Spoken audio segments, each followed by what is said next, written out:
Welcome to Channel Today in History. In today's video we will talk about the day September 22, 1980. Iran-Iraq War. The Iran-Iraq War was a military conflict between Iran and Iraq, the result of political and territorial disputes between both countries. The war began when Iraqis invaded Iranian territory on September 22, 1980. Saddam Hussein, dictator of Iraq, hoped that chaotic post-revolution Iran would not be able to resist the advance of its troops and invaded without formally declaring war, but progress was slow and the attack was eventually repulsed. In 1982, the Iranians launched their counteroffensive and took the initiative. The war then shifted to religious, nationalist and sectarian aspects, with Kurds and Shiites demonstrating support for Iran in the war effort. The result was a bloodbath, with great loss of life, especially among the civilian population. The United Nations Security Council sought several resolutions to try to end hostilities, but the war was only formally ended on August 20,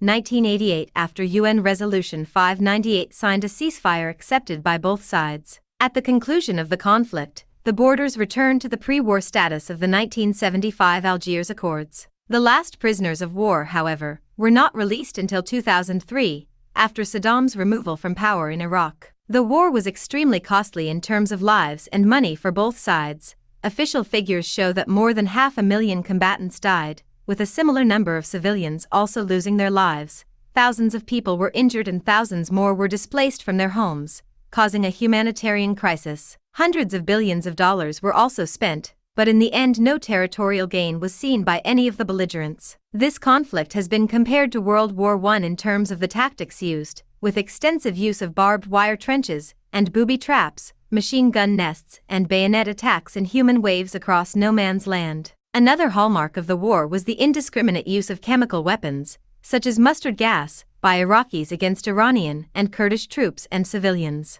Many Muslim and Western countries supported Iraq with money, equipment and intelligence, such as satellite images. Some nations supported Iran, many clandestinely, such as the Iran-Contras case. The conflict left both sides extremely fatigued, but it also had some ramifications. Iraq, though financially broken, now had a mighty army at its disposal. Already Iran, despite the losses suffered, saw its Islamist revolution sedimented. The UN, while reportedly not taking sides, did not immediately seek to condemn the atrocities committed in plain sight by Iraq, such as its chemical attacks on civilians, and refused to identify Iraqis as the aggressors, although they were the first to attack, until December 11, 1991, when Saddam Hussein became the main antagonist of the region after the Gulf War. Did you like the video? In the description you will find the blog link with the full article. Give an incentive by subscribing to the channel, liking, commenting and sharing with your friends. Hugs. Until the next.